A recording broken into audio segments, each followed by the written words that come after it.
आज की यह कहानी सिर्फ एक डरावनी कहानी नहीं, बल्कि रघुनाथगढ़ जंक्शन से जुड़ा वह रहस्य है जिसके बारे में कहा जाता है कि जो भी इसे आधी रात के बाद सुनता है उसे कई दिनों तक रेल की सीटी अपने कानों में गूंजती हुई महसूस होती है। इसलिए अगर आप कमजोर दिल के हैं या इस समय घर में बिल्कुल अकेले बैठे हैं तो सावधान हो जाइए, क्योंकि आज की कहानी आपकी कल्पना और हकीकत के बीच की आखिरी दीवार भी तोड़ सकती है। इस कहानी का मुख्य पात्र है अनिरुद्ध, एक युवा रेलवे सिग्नल निरीक्षक जिसकी पहली पोस्टिंग एक ऐसे स्टेशन पर होती है जिसे रेलवे के रिकॉर्ड में तो एक सामान्य जंक्शन माना जाता है, लेकिन आसपास के गांवों के लोग सूर्यास्त के बाद उसका नाम तक लेने से डरते हैं। आज की कहानी की जगह है रघुनाथगढ़ जंक्शन, एक सुनसान बरसों पुराना रेलवे स्टेशन जहां आधी रात के बाद कभी कभी बिना नंबर की एक रहस्यमयी ट्रेन आकर रुकती है और कहा जाता है कि जो उस ट्रेन में एक बार चढ़ गया वह फिर कभी वापस नहीं लौटता। कहानी का समय है बरसात की एक घुप अंधेरी रात, ठीक 12 बजे के बाद, जब हवा में सिर्फ बारिश की आवाज, पटरियों की खामोशी और किसी अनजानी सीटी की गूंज बाकी रह जाती है। अब कहानी शुरू करने से पहले मैं आपसे सिर्फ एक बात पूछना चाहता हूं। आप यह कहानी कहां से सुन रहे हैं? क्या आप अपने कमरे में बिल्कुल अकेले हैं या आपके आसपास इस समय कोई और भी मौजूद है? और सबसे जरूरी सवाल, इस वक्त आपके यहां कितने बजे हैं? क्या रात के 12 बज चुके हैं या अभी भी आपके पास कहानी बंद करने का समय बचा है? अगर आपने यह कहानी शुरू कर ही दी है तो अब अंत तक जरूर सुनिएगा, क्योंकि रघुनाथगढ़ जंक्शन की कहानी बीच में छोड़ देने वालों के बारे में भी एक बहुत डरावनी बात कही जाती है। बरसात की वह रात आज भी मेरी सांसों में कांटे की तरह अटकी हुई है। जितनी बार उसे भूलने की कोशिश करता हूं उतनी ही बार वह सीटी फिर मेरे कानों में गूंज उठती है। लोग कहते हैं कि कुछ आवाजें सिर्फ सुनाई नहीं देती, वे इंसान का पीछा करती हैं। उस रात मैंने भी एक ऐसी ही आवाज सुनी थी। वह किसी इंजन की नहीं थी, किसी इंसान की भी नहीं थी। वह ऐसी सीटी थी जिसे सुनने के बाद रघुनाथगढ़ जंक्शन पर कोई भी पहले जैसा नहीं रह पाता। मेरा नाम अनिरुद्ध था। मैं भारतीय रेल में सिग्नल निरीक्षक के पद पर नई नई नियुक्ति पाकर उस छोटे से स्टेशन पर पहुंचा था। पूरे जिले में उस स्टेशन का नाम सुनते ही लोगों के चेहरे बदल जाते थे। कोई खुलकर कुछ नहीं कहता था, लेकिन हर आदमी की आंखों में एक जैसा डर दिखाई देता था। मुझे लगा शायद गांव वालों की कोई पुरानी अंधविश्वास वाली कहानी होगी।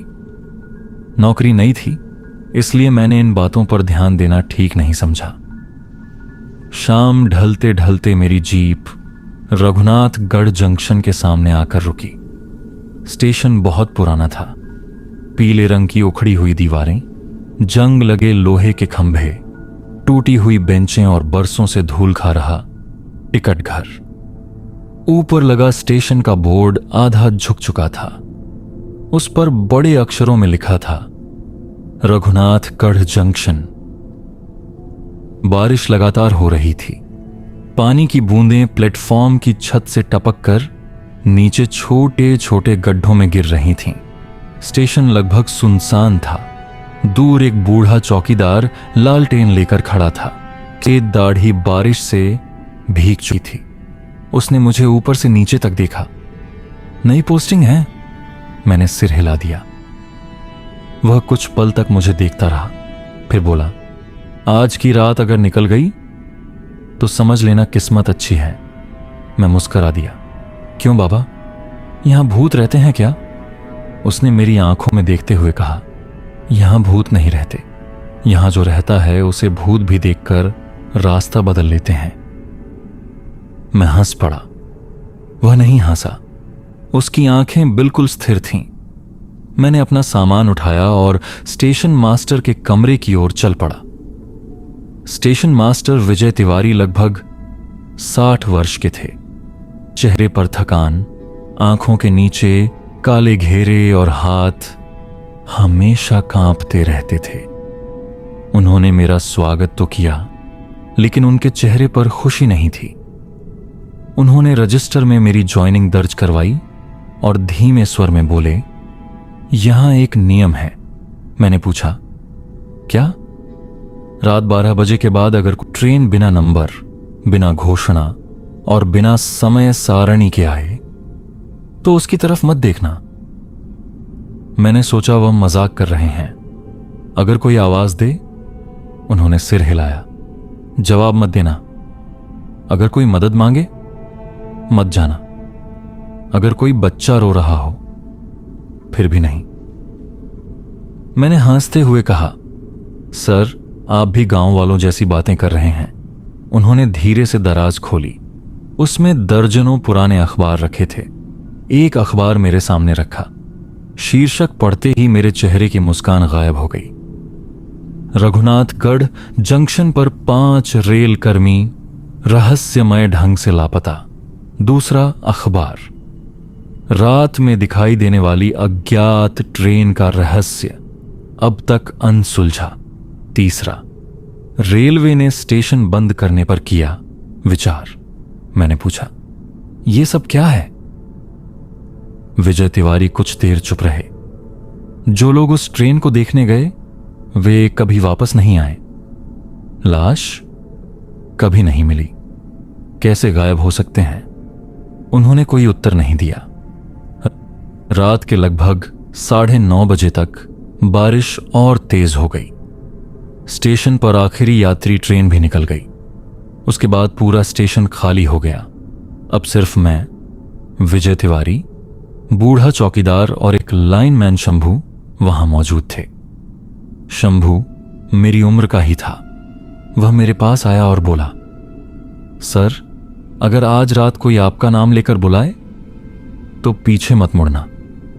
मैंने झुंझला कर कहा, तुम लोगों ने नया आदमी देखा नहीं कि डराना शुरू कर दिया? वह गंभीर हो गया। मैं मजाक नहीं कर रहा। उसने अपनी गर्दन के पीछे का हिस्सा दिखाया।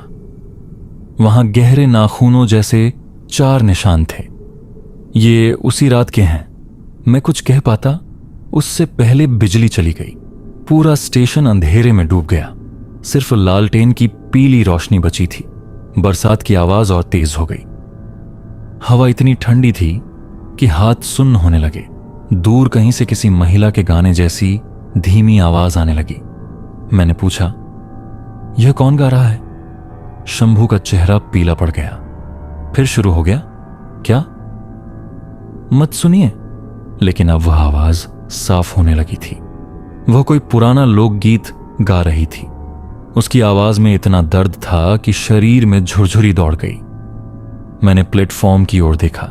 बारिश के बीच सफेद साड़ी पहने एक औरत धीरे धीरे पटरियों के पास चल रही थी। उसके लंबे बाल पूरे चेहरे पर फैले हुए थे। मैंने लालटेन उठाई। कौन है वहां? शंभू लगभग चिल्ला पड़ा। मत जाइए।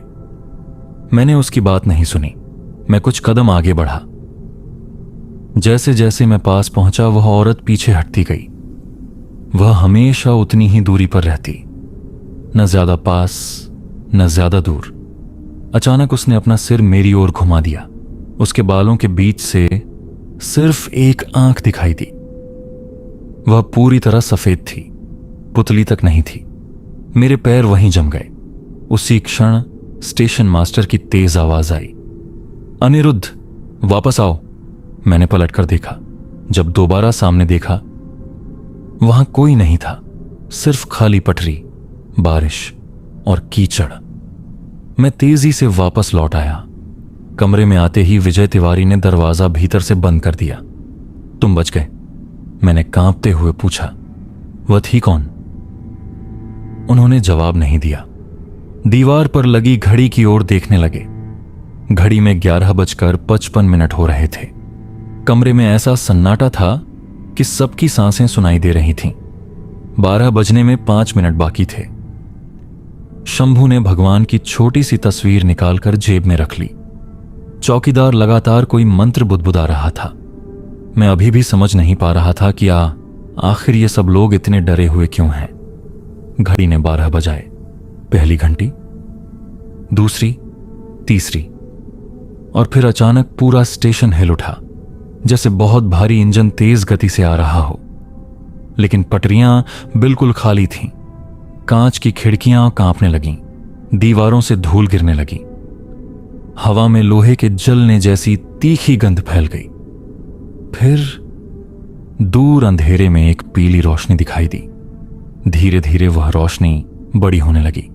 इंजन की आवाज बढ़ती गई, लेकिन स्टेशन के कंट्रोल पैनल पर कोई ट्रेन दर्ज नहीं थी। कोई सिग्नल सक्रिय नहीं हुआ, कोई घोषणा नहीं हुई। फिर भी एक पुराना काला इंजन धुएं से घिरा हुआ प्लेटफॉर्म पर आकर रुक गया। उसके डिब्बे लकड़ी के थे। सारी खिड़कियां टूटी हुई थीं। दरवाजों से काला पानी टपक रहा था। इंजन के आगे कोई नंबर नहीं लिखा था। सिर्फ लाल रंग से एक शब्द उभरा हुआ था, वापसी। उस शब्द पर मेरी नजर जैसे ही टिक गई, मेरे भीतर एक अजीब बेचैनी उठने लगी। ऐसा लग रहा था मानो वह इंजन मुझे पहचानता हो। उसकी टूटी हुई हेडलाइटें बुझी हुई थीं, फिर भी उनकी काली सतह के भीतर किसी जीवित आंख जैसी चमक थी। इंजन से उठता धुआं साधारण धुआं नहीं था। वह जमीन पर फैलने के बजाय धीरे धीरे हवा में घूमता हुआ प्लेटफॉर्म पर रेंग रहा था। जहां जहां वह धुआं पहुंचता, वहां का तापमान अचानक इतना गिर जाता कि सांस से भाप निकलने लगती। विजय तिवारी ने कांपते हुए हाथों से लालटेन बुझा दी। रोशनी मत रखना, मैंने धीमे स्वर में पूछा। क्यों? उन्होंने बिना मेरी ओर देखे कहा, उसे पता चल जाएगा कि हम जाग रहे हैं। मैं कुछ समझ पाता उससे पहले उस ट्रेन के भीतर से लोहे के किसी भारी दरवाजे के खुलने की आवाज आई। धड़ाम, फिर दूसरा धड़ाम, फिर तीसरा। एक एक करके सारे डिब्बों के दरवाजे अपने आप खुलने लगे। अंदर घुप अंधेरा था, कोई यात्री दिखाई नहीं दे रहा था। लेकिन अगले ही पल उस अंधेरे में दर्जनों लाल बिंदु चमकने लगे। वे आंखें थीं, सैकड़ों आंखें। सबकी नजरें सीधे स्टेशन की ओर थीं। मेरे हाथ पैर सुन्न हो गए। शंभू ने मेरा हाथ कसकर पकड़ लिया। मत देखिए, लेकिन मेरी नजर हट ही नहीं रही थी। ऐसा लग रहा था जैसे कोई अदृश्य शक्ति मुझे मजबूर कर रही हो। तभी उन आंखों के बीच से एक बच्ची बाहर उतरी। उसकी उम्र शायद 8 या 9 वर्ष रही होगी। उसने पुरानी नीली फ्रॉक पहन रखी थी जो जगह जगह से फटी हुई थी। उसके पैरों में चप्पल नहीं थी। वह नंगे पांव भीगी हुई पटरी पर चल रही थी। उसके बाल चेहरे से चिपके हुए थे। उसने धीरे धीरे सिर उठाया। उसकी दोनों आंखों से लगातार काला पानी बह रहा था। वह मेरी तरफ देखने लगी। फिर उसने बहुत मासूम आवाज में कहा, अंकल, मेरी मम्मी खो गई हैं, क्या आप उन्हें ढूंढ देंगे? मेरे भीतर का डर कुछ पल के लिए पिघल गया। मैं एक कदम आगे बढ़ा ही था कि विजय तिवारी ने मेरी कमीज पकड़कर पीछे खींच लिया। नहीं, उनकी आवाज इतनी तेज थी कि कमरा गूंज उठा। बच्ची मुस्कुराने लगी। उसकी मुस्कान धीरे धीरे चौड़ी होती चली गई, इतनी चौड़ी कि उसके दोनों गाल फटने लगे। होंठ कानों तक पहुंच गए। मुंह के भीतर दांत नहीं थे, सिर्फ गहरा अंधेरा था। अचानक उसने अपना सिर एक झटके से पूरा घुमा दिया, 180 डिग्री। अब उसका चेहरा पीछे की ओर था, लेकिन शरीर आगे चल रहा था। मेरे मुंह से चीख निकल गई। वह बच्ची धीरे धीरे उसी ट्रेन में वापस चढ़ गई। दरवाजा अपने आप बंद हो गया, लेकिन ट्रेन अभी भी वहीं खड़ी थी। कुछ सेकंड बाद किसी बूढ़े आदमी की खांसी सुनाई दी। फिर एक महिला के रोने की आवाज। फिर किसी जवान आदमी की मदद के लिए चीख। कुछ ही पलों में ऐसा लगने लगा जैसे पूरे डिब्बों में हजारों लोग एक साथ रो रहे हों। हर आवाज अलग थी। कोई अपने बेटे को बुला रहा था, कोई अपनी मां को, कोई भगवान को पुकार रहा था, लेकिन उन सभी आवाजों में एक बात समान थी। हर कोई किसी न किसी को वापस बुला रहा था। घर चलो, वापस आ जाओ, हमें अकेला मत छोड़ो।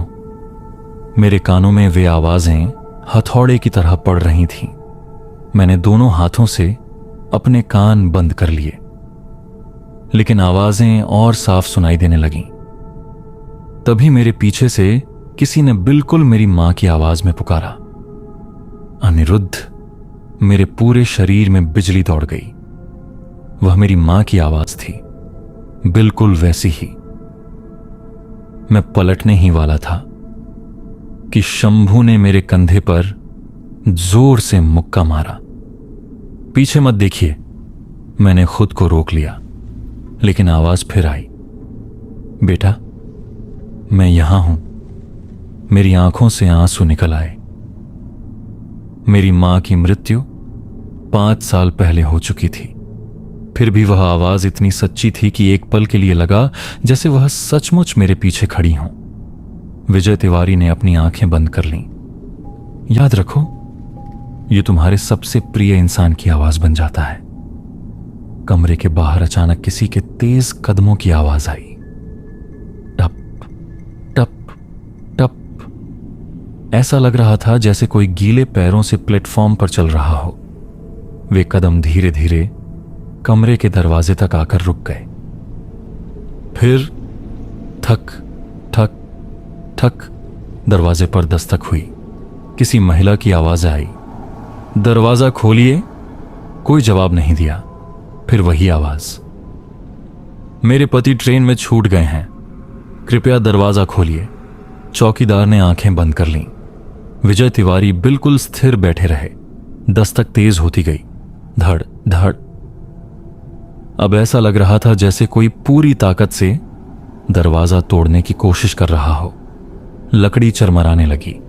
मैंने सोचा दरवाजा टूट जाएगा, लेकिन अचानक सब कुछ शांत हो गया। पूरा स्टेशन फिर से सन्नाटे में डूब गया। मैंने राहत की सांस ली ही थी कि कमरे की खिड़की के बाहर किसी का चेहरा दिखाई दिया। वह वही सफेद साड़ी वाली औरत थी। इस बार उसके बाल हटे हुए थे। उसका चेहरा देखकर मेरे शरीर का खून जैसे जम गया। उसकी आंखें नहीं थीं, नाक नहीं थी, सिर्फ चिकनी सफेद त्वचा थी। जहां मुंह होना चाहिए था वहां लंबी सी दरार थी जो धीरे धीरे खुल रही थी। उस दरार के भीतर सैकड़ों छोटी छोटी काली उंगलियां हिल रही थीं। मैं डर के मारे पीछे हट गया। अचानक खिड़की का शीशा अपने आप चटकने लगा। 1, 2, 3 और अगले ही पल पूरा शीशा टूटकर भीतर गिर पड़ा। लेकिन बाहर कोई नहीं था, सिर्फ बारिश, हवा और धुआं। ट्रेन अब भी प्लेटफॉर्म पर खड़ी थी। तभी इंजन की सीटी बजी। वह सामान्य सीटी नहीं थी, उसमें इंसानों के रोने की आवाज मिली हुई थी। पूरा स्टेशन कांप उठा। इंजन धीरे धीरे आगे बढ़ने लगा। एक एक डिब्बा हमारे सामने से गुजरने लगा। पहले डिब्बे की खिड़की में एक बूढ़ा आदमी बैठा था। उसकी आंखें बाहर निकली हुई थीं। दूसरे डिब्बे में एक दुल्हन थी जिसके हाथों की मेहंदी अब भी चमक रही थी। तीसरे डिब्बे में एक पुलिस वाला खिड़की पीट रहा था। चौथे डिब्बे में एक छोटा लड़का शीशे पर हथेली रखे लगातार रो रहा था। हर डिब्बे में कोई न कोई था, लेकिन सभी की एक बात समान थी। उनके चेहरों पर भय ऐसा था जैसे वे किसी ऐसी जगह फंसे हों जहां से मृत्यु भी उन्हें मुक्त नहीं कर सकती। ट्रेन धीरे धीरे अंधेरे में गायब हो गई। जैसे ही आखिरी डिब्बा नजर से ओझल हुआ, प्लेटफॉर्म फिर बिल्कुल खाली हो गया। बारिश पहले जैसी होने लगी। हवा सामान्य हो गई। लेकिन तभी शंभू ने कांपते हुए प्लेटफॉर्म की ओर इशारा किया। मैंने देखा गीली जमीन पर ताजे पैरों के निशान बने हुए थे।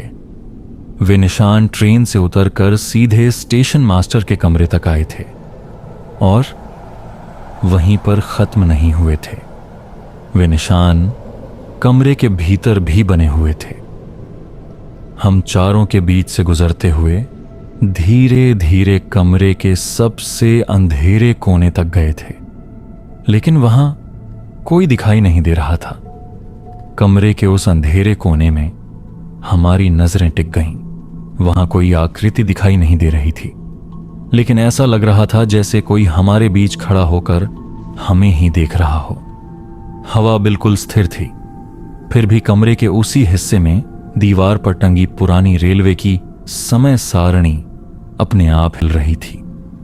उसका कागज फटा हुआ था और हर बार हिलने पर उससे सूखी धूल नीचे गिर रही थी। अचानक उस कोने से किसी के धीरे धीरे सांस लेने की आवाज आने लगी। एक लंबी सांस, फिर दूसरी, फिर तीसरी। इतनी भारी सांस कि लगता था कोई विशाल जीव अंधेरे में खड़ा हो। विजय तिवारी ने बिना उधर देखे जेब से गंगा जल की छोटी शीशी निकाली और कमरे के चारों ओर छिड़क दिया। जैसे ही कुछ बूंदें उस कोने की ओर गिरीं, वहां से किसी के बुरी तरह जलने जैसी चीख सुनाई दी। चीख इतनी भयानक थी कि मेरे कान सुन्न हो गए। दीवार पर टंगी घड़ी अचानक उल्टी दिशा में चलने लगी। 12:10, फिर 9, फिर 7, फिर 5। सुइयां पीछे भाग रही थीं। शंभू कांपते हुए बोला, यह समय वापस ले रहा है। मैंने पूछा, क्या मतलब? उसने जवाब नहीं दिया। उसी समय चौकीदार ने जमीन पर बैठे बैठे कांपती उंगली से दरवाजे की ओर इशारा किया। दरवाजे के नीचे से काला पानी धीरे धीरे कमरे के भीतर घुस रहा था। पहले पतली धारा, फिर मोटी। कुछ ही क्षणों में पूरा फर्श भीग गया, लेकिन वह पानी साधारण नहीं था। उससे तेज सड़ी हुई लाशों जैसी बदबू आ रही थी। मैंने हाथ बढ़ाकर उसे छूने की कोशिश की। विजय तिवारी लगभग चिल्ला पड़े, हाथ मत लगाना। मैंने तुरंत हाथ पीछे खींच लिया। अगले ही पल वह काला पानी अपने आप गोल गोल घूमने लगा। कमरे के बीचों बीच उसने एक गोल घेरा बना लिया। उस घेरे के भीतर धीरे धीरे किसी आदमी का चेहरा उभरने लगा। चेहरा कीचड़ और खून से भरा था। आंखें फटी हुई थीं, होंठ फटे हुए थे। उसने सीधे मेरी ओर देखा, फिर बहुत धीमी आवाज में कहा, भाग जाओ। उसकी आवाज मुश्किल से सुनाई दी। मैं झुककर और ध्यान से देखने लगा। उसने दोबारा कहा, यह स्टेशन जिंदा है। इतना कहते ही उसका चेहरा अचानक पानी के भीतर डूब गया। काला पानी पूरे कमरे में फैल गया और फिर जैसे आया था वैसे ही दरवाजे की दरार से बाहर निकल गया। कमरे में फिर सन्नाटा छा गया। मेरी धड़कन इतनी तेज थी कि सीने में दर्द होने लगा। मैंने विजय तिवारी से पूछा, अभी मैंने जो देखा वह कौन था? उन्होंने कांपते हुए कहा, रामस्वरूप। कौन रामस्वरूप? इस स्टेशन का स्टेशन मास्टर। 15 साल पहले क्या हुआ था उनके साथ? उन्होंने गहरी सांस ली। गायब हो गए थे, लेकिन अभी तो। उन्होंने मेरी बात बीच में ही काट दी। जो यहां गायब होता है वह पूरी तरह कभी जाता नहीं। मैंने पहली बार महसूस किया कि शायद यह सब अंधविश्वास नहीं था। सुबह होने में अभी कई घंटे बाकी थे। हम चारों उसी कमरे में बैठे रहे। किसी की हिम्मत बाहर जाने की नहीं हो रही थी। करीब आधे घंटे बाद स्टेशन के लाउडस्पीकर में अचानक खरखराहट हुई। स्टेशन की बिजली अब तक बंद थी, फिर भी स्पीकर अपने आप चालू हो गया। पहले सिर्फ शोर सुनाई दिया, फिर एक महिला की साफ आवाज गूंजी, यात्रियों कृपया ध्यान दें। हम सबने एक साथ स्पीकर की ओर देखा। प्लेटफॉर्म नंबर 2 पर आने वाली मृत्यु एक्सप्रेस कुछ ही क्षणों में आएगी। मेरी रीढ़ में बर्फ उतर गई। आवाज आगे बोली, जो यात्री हमेशा के लिए जाना चाहते हैं वे कृपया प्लेटफॉर्म पर पहुंच जाएं। इतना कहकर स्पीकर बंद हो गया। कमरे में किसी की सांस तक सुनाई नहीं दे रही थी। शंभू के होंठ कांप रहे थे। चौकीदार ने अपने दोनों कान बंद कर लिए। विजय तिवारी ने सिर झुका लिया। तभी बाहर से किसी के तेज दौड़ने की आवाज आई। ऐसा लग रहा था जैसे कोई आदमी पूरी ताकत से प्लेटफॉर्म पर भाग रहा हो। हम सब खिड़की की ओर दौड़े। बारिश अब भी हो रही थी। प्लेटफॉर्म पर एक लगभग 30 वर्षीय युवक जान बचाकर भाग रहा था। उसके कपड़े फटे हुए थे। वह बार बार पीछे मुड़कर देख रहा था, लेकिन उसके पीछे कोई दिखाई नहीं दे रहा था। अचानक वह फिसलकर गिर पड़ा। वह उठने ही वाला था कि जैसे किसी अदृश्य चीज ने उसका पैर पकड़ लिया। उसका पूरा शरीर पीछे की ओर घिसटने लगा। वह जमीन को नाखूनों से पकड़ने की कोशिश कर रहा था। सीमेंट पर उसके नाखून टूटते जा रहे थे। खून की लकीर बन गई। वह चीख रहा था, बचाओ, भगवान के लिए बचाओ। मेरे भीतर का इंसान जाग उठा। मैं दरवाजे की ओर दौड़ा, लेकिन विजय तिवारी ने मुझे कसकर पकड़ लिया। मत जाओ, वह मर जाएगा। अगर तुम गए तो 5वां आदमी भी नहीं बचेगा। मैंने पूरी ताकत लगाकर उनका हाथ छुड़ाने की कोशिश की। उसी क्षण बाहर उस युवक की चीख अचानक बंद हो गई। हमने फिर खिड़की से देखा। वहां कोई नहीं था, न वह युवक, न उसके घिसटने के निशान। सिर्फ बारिश से भीगा हुआ खाली प्लेटफॉर्म, जैसे वहां कभी कोई था ही नहीं। मेरे हाथ कांपने लगे। मैंने धीमे स्वर में पूछा, क्या वह भी? विजय तिवारी ने आंखें बंद कर लीं। हां, अब वह भी उस ट्रेन का यात्री बन गया। मैं पूरी रात एक पल भी नहीं सो पाया, लेकिन असली डर अभी शुरू होना बाकी था। करीब 3 बजे के आसपास पूरे स्टेशन में अचानक एक साथ सभी पुरानी घड़ियां बज उठीं। Ton, ton, ton. उनकी आवाज इतनी तेज थी कि कांच फिर कांपने लगे। इसी बीच प्लेटफॉर्म के आखिरी छोर पर स्थित बंद पड़ा प्रतीक्षालय, जो पिछले 20 वर्षों से ताले में बंद था, उसके जंग लगे दरवाजे ने धीरे धीरे अपने आप खुलना शुरू कर दिया। दरवाजा खुलते ही भीतर से गहरा काला अंधेरा बाहर फैलने लगा। उस अंधेरे के बीच मुझे साफ दिखाई दिया। कोई आदमी नहीं, कोई औरत नहीं, बल्कि दर्जनों लोग जो बिल्कुल स्थिर खड़े थे, और उन सब की गर्दनें एक साथ मेरी तरफ घूमने लगीं। उन सभी गर्दनों के एक साथ मेरी ओर घूमते ही ऐसा लगा मानो पूरे स्टेशन की हवा अचानक भारी हो गई हो। उनकी आंखें अंधेरे में भी साफ दिखाई दे रही थीं। किसी की आंखें पूरी तरह सफेद थीं, किसी की आंखों की जगह सिर्फ काले गड्ढे थे, और कुछ चेहरों पर आंखें थीं ही नहीं। फिर भी मुझे पूरा विश्वास था कि वे सब मुझे ही देख रहे हैं। मैंने अनायास ही एक कदम पीछे हटाया। उसी क्षण वे सभी आकृतियां एक साथ मुस्कुरा उठीं। उनकी मुस्कान में कोई भाव नहीं था, न खुशी न क्रोध। वह मुस्कान ऐसी थी जैसे किसी ने मृत शरीर के चेहरे पर जबरन मुस्कान बना दी हो। अचानक उनमें से एक बूढ़ा आदमी आगे आया। उसने रेलवे की पुरानी वर्दी पहन रखी थी। कंधे पर जंग लगा बैज अब भी टंगा हुआ था। उसका आधा चेहरा जला हुआ था। वह धीरे धीरे प्रतीक्षालय से बाहर निकला, लेकिन उसके पैर जमीन को छू नहीं रहे थे। वह हवा में कुछ इंच ऊपर तैरता हुआ मेरी ओर बढ़ रहा था। मैंने विजय तिवारी की ओर देखा। उनका चेहरा बिल्कुल सफेद पड़ चुका था। उन्होंने कांपते हुए कहा, वह वही है। कौन? रामस्वरूप। मैंने दोबारा उस बूढ़े को देखा। वह अब प्लेटफॉर्म के बीचों बीच पहुंच चुका था। उसने अपना दायां हाथ मेरी ओर बढ़ाया। हथेली पूरी तरह काली थी। ऐसा लग रहा था जैसे किसी ने उसे आग में जला दिया हो। फिर उसने बिना होंठ हिलाए कहा, नीचे मत देखना। आवाज सीधे मेरे दिमाग में गूंजी। मैं कुछ समझ पाता उससे पहले मेरे पैरों के नीचे की जमीन हल्की हल्की कांपने लगी। मेरी नजर अनायास ही नीचे चली गई। फर्श पर पानी फैला हुआ था, लेकिन उस पानी में मेरा प्रतिबिंब नहीं था। उसमें कोई दूसरा आदमी खड़ा था। वह बिल्कुल मेरी तरह दिखता था, मेरे जैसे कपड़े, मेरा ही चेहरा, लेकिन उसकी मुस्कान बहुत डरावनी थी। वह धीरे धीरे पानी के भीतर से ऊपर आने लगा।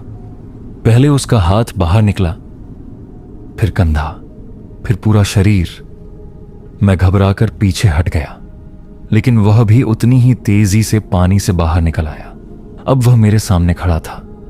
मैंने अपने जीवन में पहली बार अपने ही चेहरे को किसी और के शरीर पर देखा।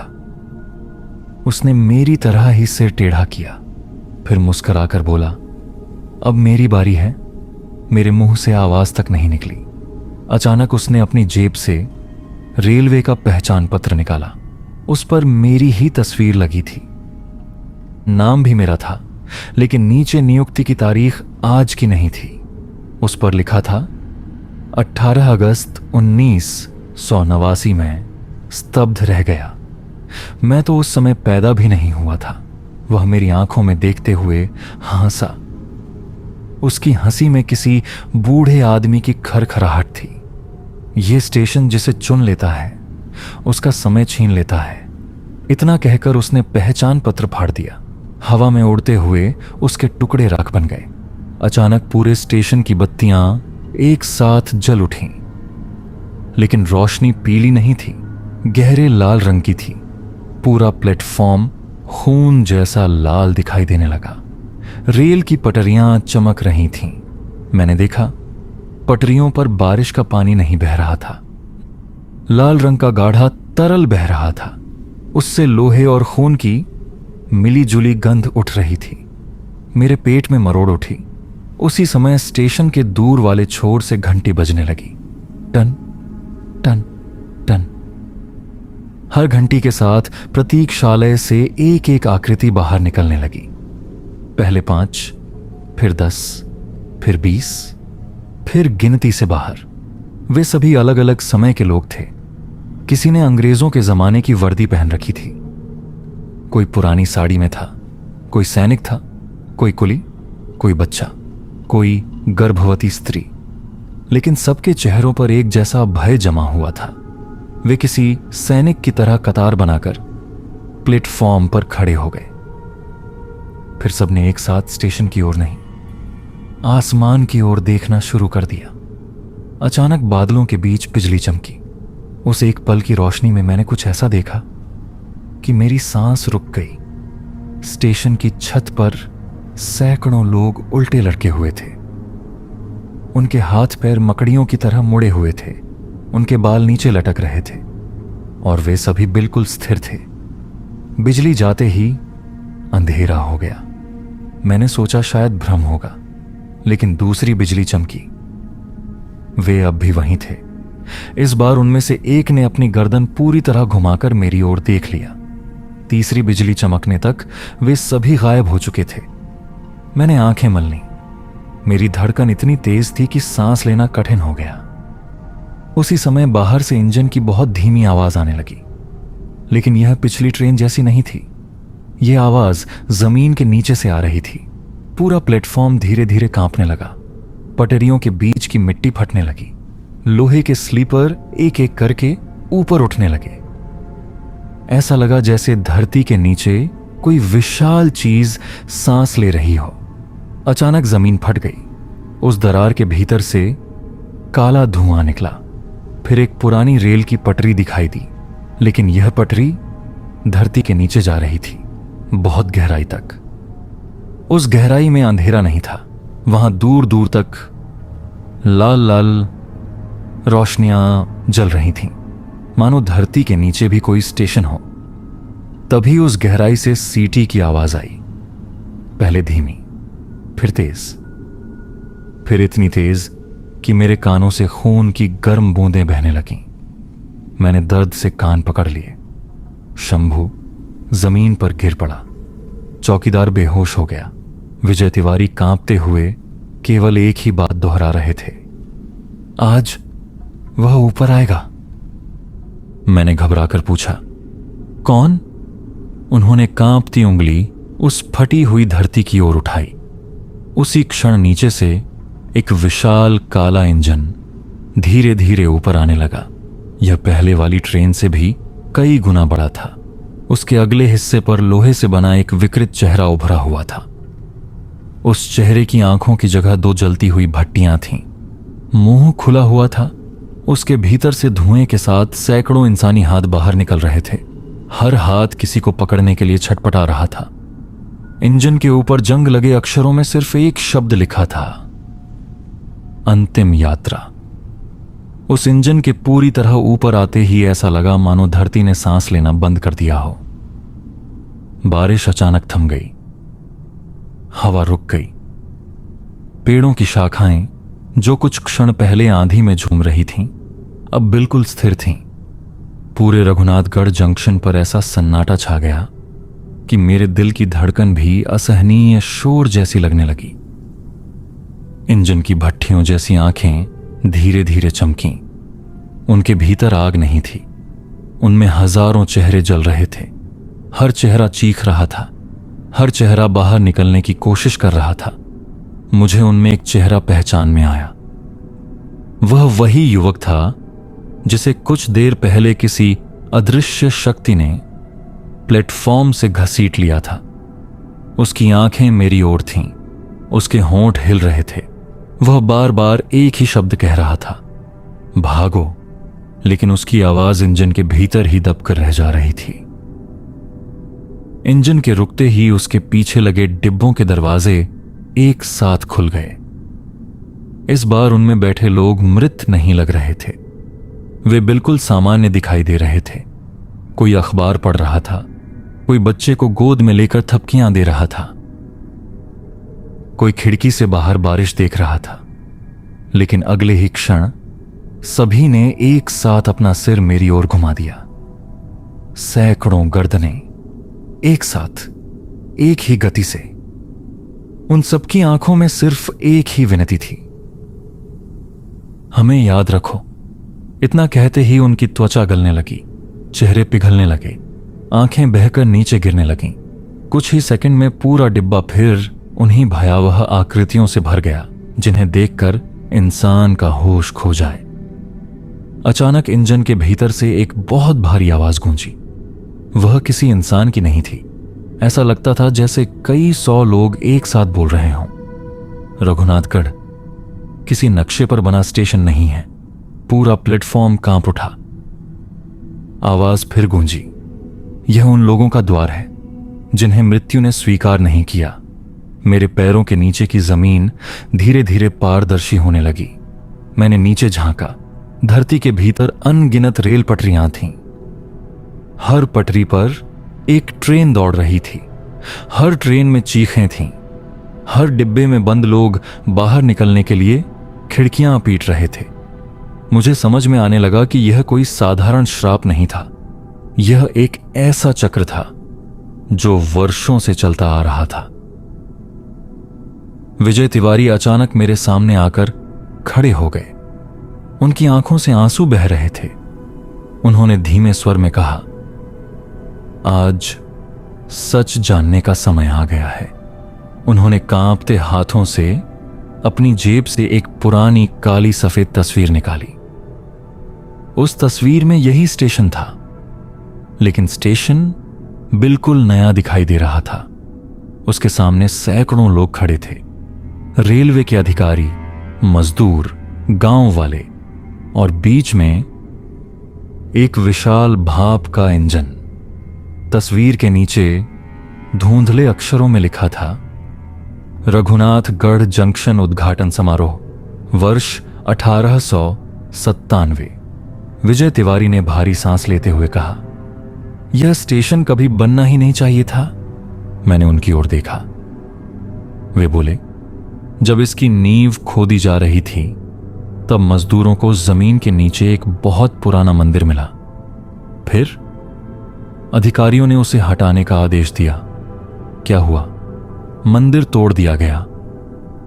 उनकी आवाज कांप गई। लेकिन वह मंदिर किसी देवता का नहीं था। मेरे पूरे शरीर में सिहरन दौड़ गई। तो किसका था?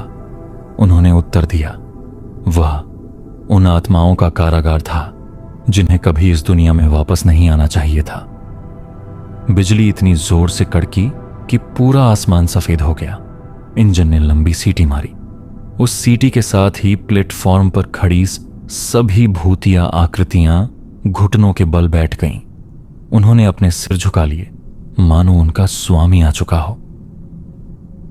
इंजन के सबसे आगे लगा लोहे का विकृत चेहरा धीरे धीरे हिलने लगा।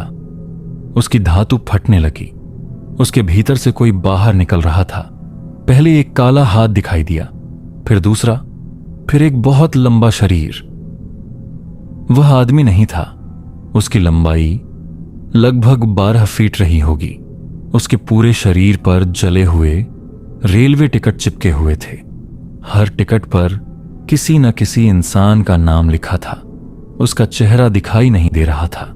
जहां चेहरा होना चाहिए था वहां घूमता हुआ काला धुआं था।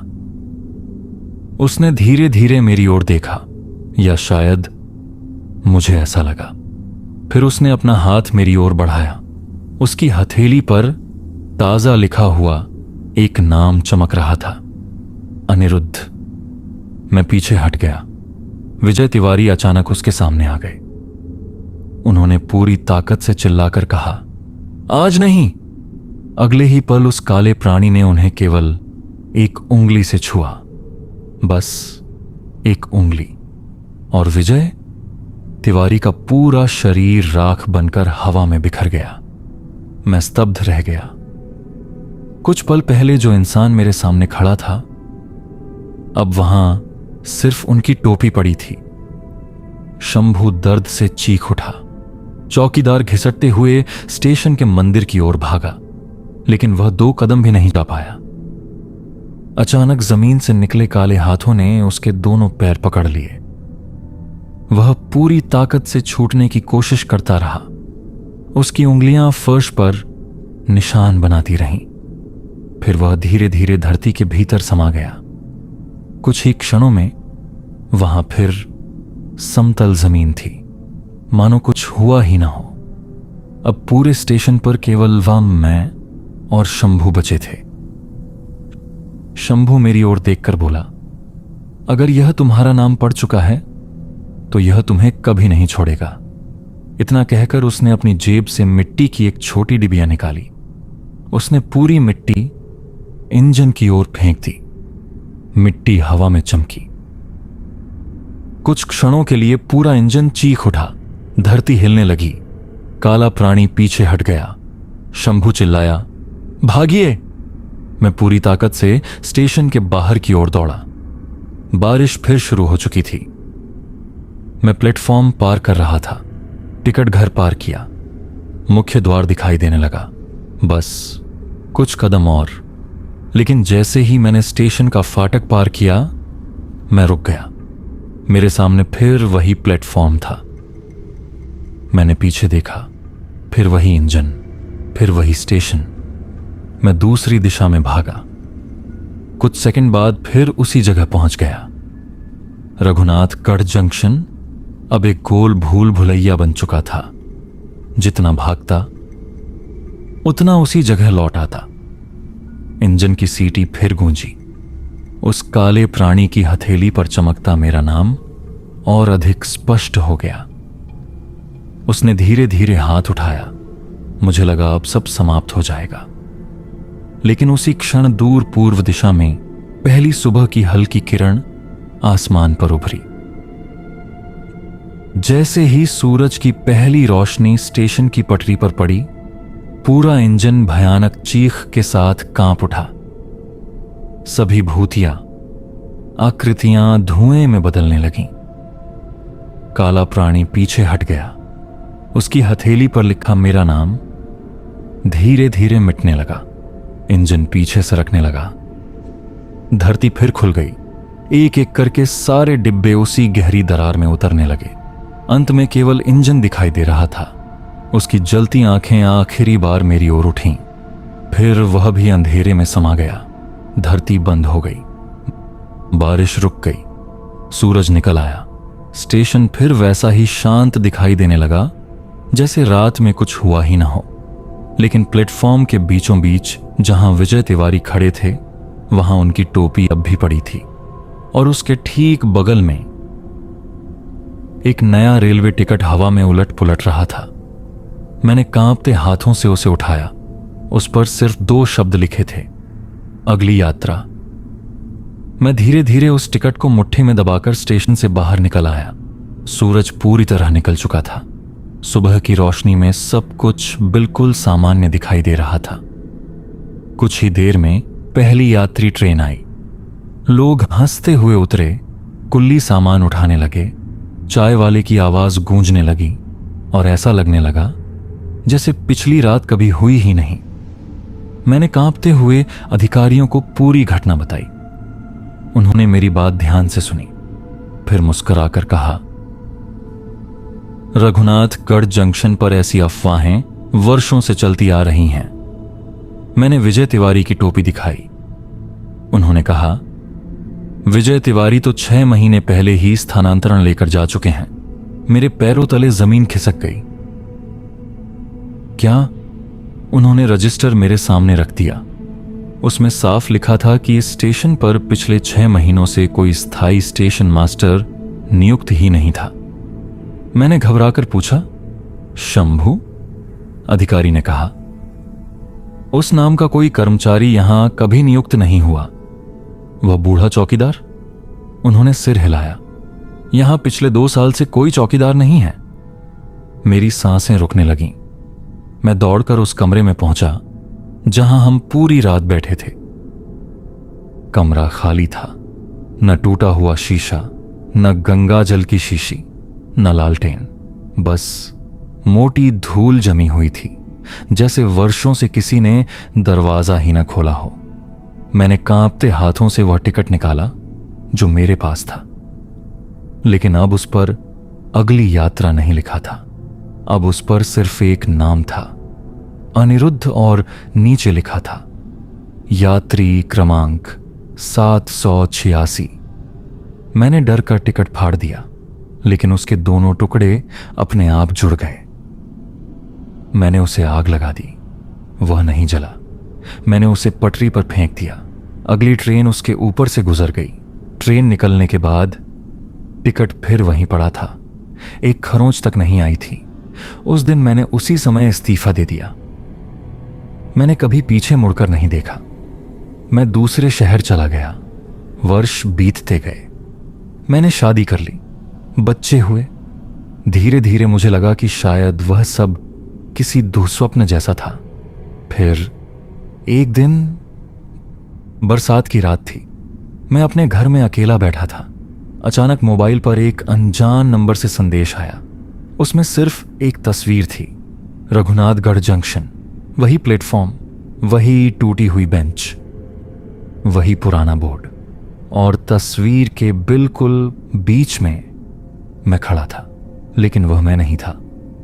उस तस्वीर में मेरा चेहरा पहले से कहीं अधिक बूढ़ा था। आंखें पूरी तरह काली थीं और मेरे हाथ में वही टिकट था। तस्वीर के नीचे केवल एक पंक्ति लिखी थी, आपकी अगली यात्रा की तिथि निश्चित हो चुकी है। कृपया समय से पहले प्लेटफॉर्म पर उपस्थित रहें। मेरे हाथ कांपने लगे। मैंने तुरंत नंबर मिलाया। फोन जुड़ गया। उधर से कुछ सेकंड तक सिर्फ रेल की पटरियों पर चलती हवा की आवाज आती रही। फिर बहुत धीमी, खरखराती हुई आवाज सुनाई दी, यात्री क्रमांक 786, रघुनाथगढ़ जंक्शन पर आपका स्वागत है। उसी क्षण मेरे घर की सारी बत्तियां बुझ गईं। खिड़की के बाहर किसी इंजन की लंबी सीटी गूंजी। मैंने कांपते हुए पर्दा हटाया। मेरे घर के सामने कोई सड़क नहीं थी, सिर्फ 2 पुरानी रेल पटरियां थीं और उन पटरियों पर धुएं से घिरी वही काली ट्रेन धीरे धीरे मेरी ओर बढ़ रही थी। कहते हैं आज भी बरसात की आधी रात को अगर कोई यात्री रघुनाथ गढ़ जंक्शन पर आखिरी ट्रेन का इंतजार करे तो कभी कभी बिना नंबर वाली एक काली ट्रेन वहां रुकती है। उसके दरवाजे अपने आप खुलते हैं और अगर किसी यात्री के हाथ में बिना कारण एक पुराना रेलवे टिकट दिखाई दे तो समझ लेना कि वह अब घर लौटने के लिए नहीं बल्कि उस ट्रेन का नया मुसाफिर बनने के लिए चुना जा चुका है। अगर इस कहानी ने आपके मन में जरा सा भी डर पैदा किया हो, अगर कहानी सुनते समय आपको एक पल के लिए भी ऐसा लगा हो कि जैसे कोई आपके पीछे खड़ा है, तो इस वीडियो को एक लाइक जरूर करें। आपका एक लाइक मुझे ऐसी ही और भी बड़ी, डरावनी और रहस्यमयी कहानियां बनाने का हौसला देता है। नीचे कमेंट करके जरूर बताइए कि इस कहानी का कौन सा हिस्सा आपको सबसे ज्यादा डरावना लगा और अगली बार आप किस भूत या जगह की सच्ची या रहस्यमयी कहानी सुनना चाहते हैं। अगर आप पहली बार मेरे चैनल पर आए हैं तो सब्सक्राइब करके इस डरावने सफर का हिस्सा बन जाइए, क्योंकि यहां हर कहानी सिर्फ सुनाई नहीं जाती बल्कि आपको उस डरावनी जगह तक महसूस कराई जाती है। और अगर आपको लगता है कि ऐसी कहानियां ज्यादा लोगों तक पहुंचनी चाहिए तो हाइप बटन जरूर दबाइए। आपका हाइप इस चैनल को आगे बढ़ाने में बहुत बड़ी मदद करता है और मुझे पहले से भी बेहतर, लंबी और सिनेमैटिक हॉरर कहानियां बनाने की ताकत देता है। अब अपनी खिड़कियां और दरवाजे एक बार जरूर देख लीजिए और अगर कहीं दूर से आपको किसी ट्रेन की सीटी सुनाई दे तो याद रखिएगा, हर ट्रेन यात्रियों को उनकी मंजिल तक नहीं पहुंचाती। कुछ ट्रेनें सिर्फ अपने अगले मुसाफिर का इंतजार करती हैं। फिर मिलेंगे एक और नई, रहस्यमयी और रोंगटे खड़े कर देने वाली कहानी के साथ। तब तक अपना ख्याल रखिए और रात में किसी सुनसान रेलवे स्टेशन पर आखिरी ट्रेन का इंतजार कभी मत कीजिए।